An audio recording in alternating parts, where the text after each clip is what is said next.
sa lumipat ang taon. So, papaalahanan ko lang kayo na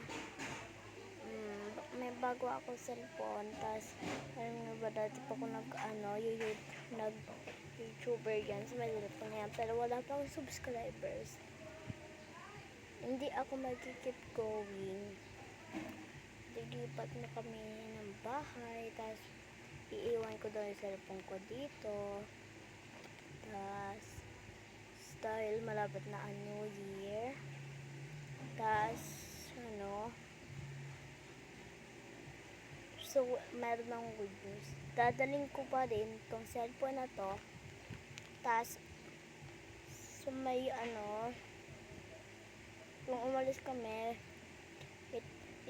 ipapamigay na daw to cellphone na to. Pero ayaw ko ipamigay. So, bibigay na lang dun